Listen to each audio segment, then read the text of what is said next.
Hello everyone, Michigan Railfan 57 here. Over the summer of 2024, I went trackside a bunch and caught a whole lot of trains thanks to my scanner and an app I found that alerts me of any southbound trains in Plymouth. I caught so many trains, in fact, I couldn't put them all in one video. It would be way too long. So I decided to split them up by each month. Anyways, with that out of the way, let's start the video. The first train I caught was on July 2nd, which was northbound manifest M510 with one of the worst horns I've ever heard, but a very friendly crew. Trailing behind the leader was a neat surprise.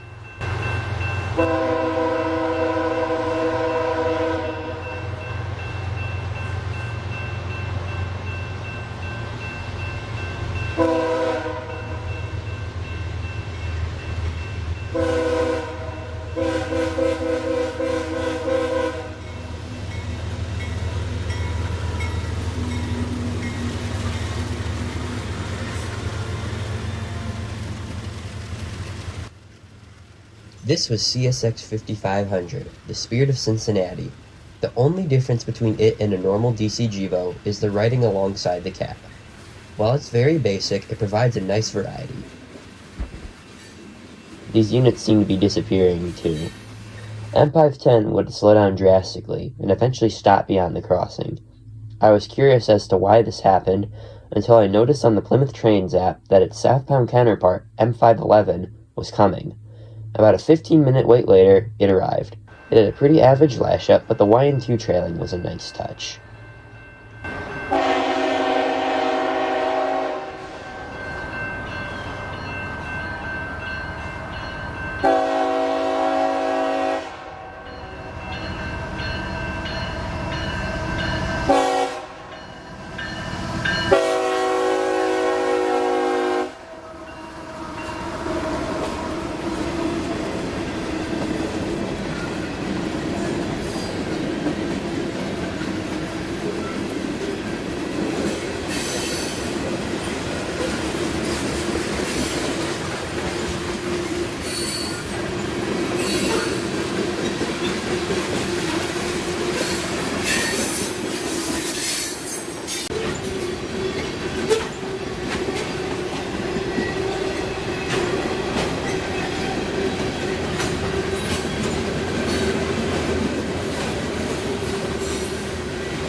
The next day, July 3rd, I was out for CSX M511 again, which didn't have anything special, but that would happen later in the day.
After M511 cleared, M268 came through.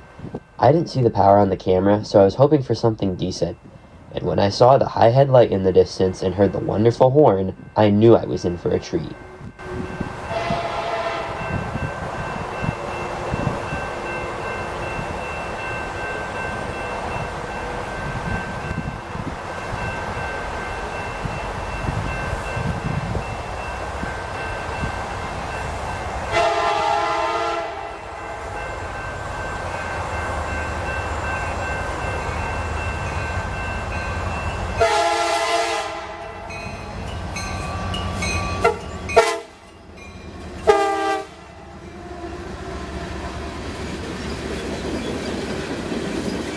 This was CSX-4763, one of their recently rebuilt flared radiator SD70MACs.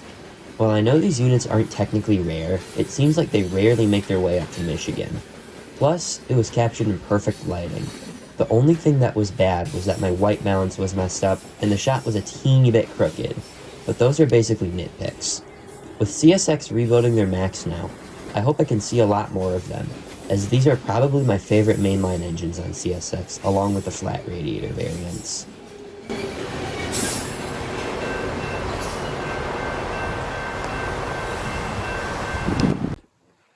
The next train that came through was M510, but I didn't make it in time to see the power. I'm pretty sure it had normal engines, but he would soon stop right over the crossing. Thankfully, he was on the main track, so I could still catch any trains unobstructed. And turns out, he was waiting for I-151 to pass through. I-151 had boring power, like usual, but it was still cool to see these trains meeting.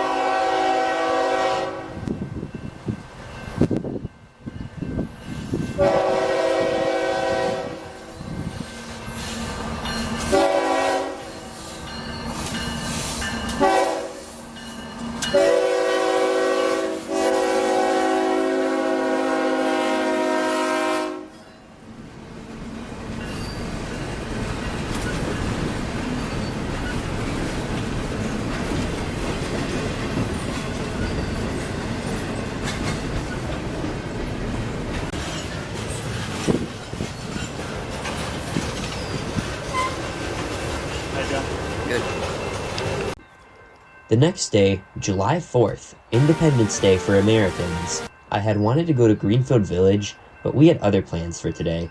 Thankfully, I was still able to catch M511 coming south, with a Tier 4 GEVO on the point and a CM44 as a mid-train DPU.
I went on a trip for about a week the day after, so there was no trains for a while.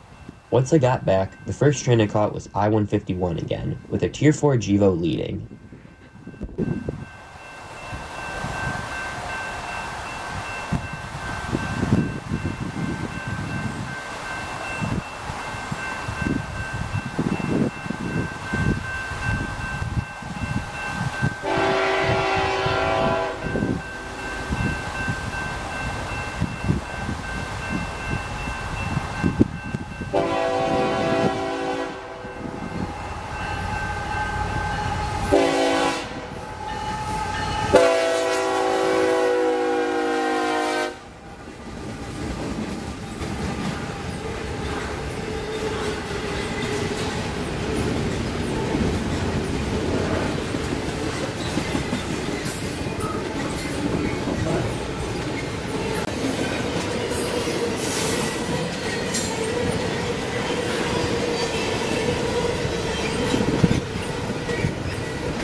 Later in the day, I caught a very short M511 with 2 DC GEVOs.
After M511, M268 followed with another DC GEVO and a YN2 trailing.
A day after that, with a rainstorm approaching, I caught a local with none other than SD40-3 number 4035 leading.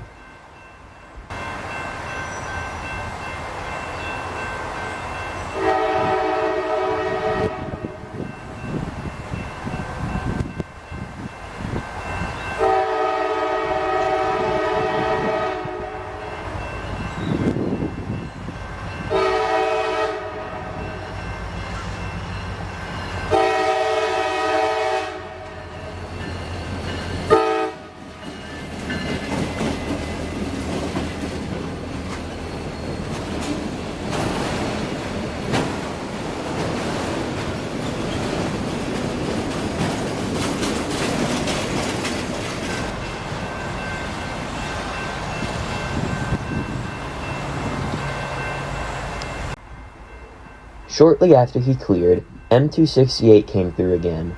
Note the dark clouds rolling in as this train and the storm approach.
Thankfully, after M268 cleared, I booked it home and made it before it started absolutely downpouring. If this train had come 5 minutes later, I would have been drenched. Anyways, a few days later, I caught I-151 with 2 GEVOs leading.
Later, I caught M511 with quite the large consist.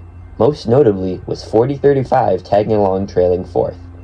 I thought that was the last I'd ever see of that unit. Oh boy, was I wrong. This was also recorded on my phone since my camera didn't feel like cooperating today.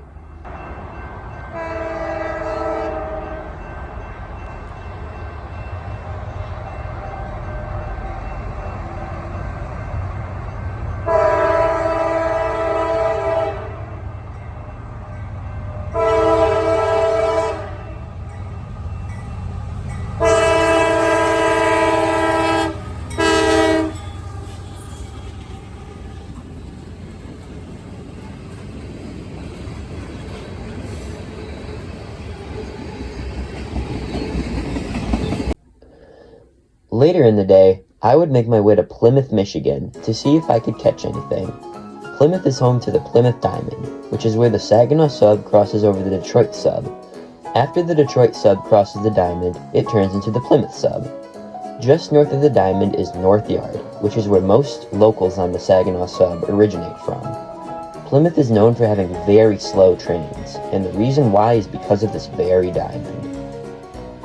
Most northbound trains on the Saginaw sub will take the Toledo Y, which gets them from the Saginaw sub to the Detroit sub, and will eventually get them to CSX's Rougemere Yard in Detroit.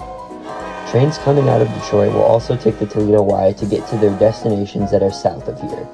The Y is a pretty sharp curve, which is the reason for the slow trains in Plymouth. A few trains on the Saginaw sub will just go straight across the diamond, most notably L313 and L314, the Lake State Railway trains, as Lake State Railway owns the Saginaw sub north of Plymouth. On the Detroit sub, L302 and L303, the local trains to Grand Rapids, go straight across the diamond as well. I set up in the parking lot of the old C&O Freight House on the Detroit sub, just east of the diamond. The first train of 2 that I caught was the local heading into North Yard. It was led by a very hard-working GP38-2. Quick note, I was not standing this close to the tracks. I started the video and backed up significantly.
The next train to go through Plymouth, and my final one of the day, was L302, one of the few trains in Plymouth that goes at a decent pace.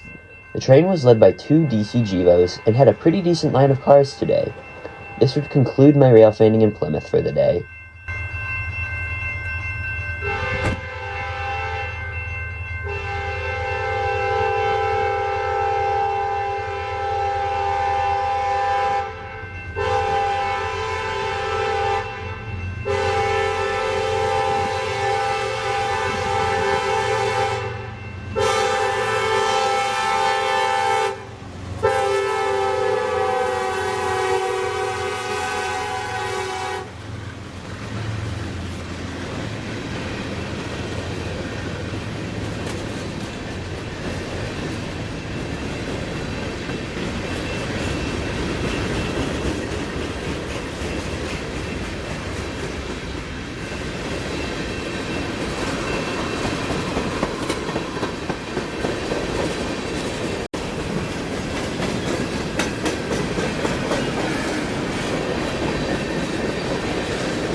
The next day, July 19th, was the day I was at Greenfield Village to catch Baldwin.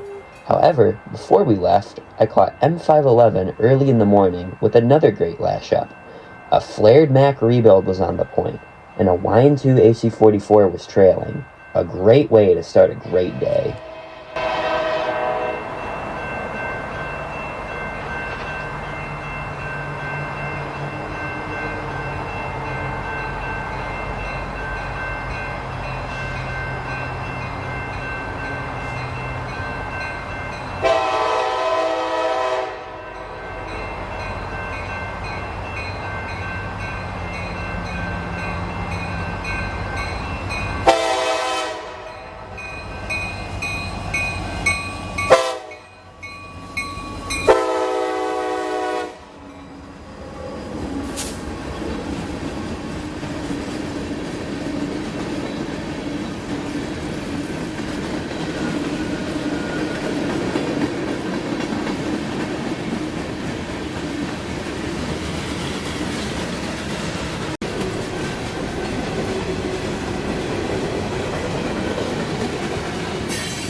After that, I would go on vacation with my family, so that meant no trains for a while. When I got back from vacation, I caught I-151 with a super friendly crew.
And last but not least, my final train of July was a very interesting one.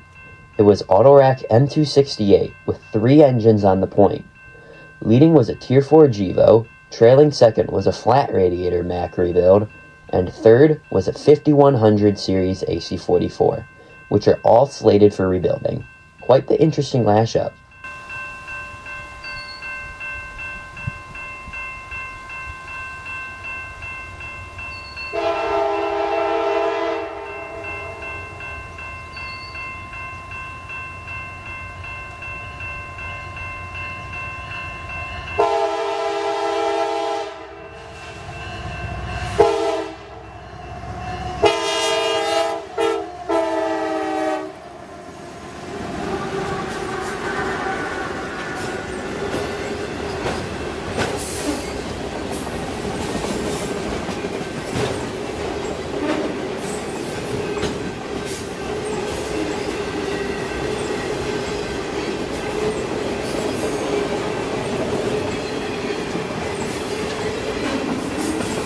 As if this lash-up wasn't weirder, there was a DPU at the end of the train, which was a normal deload.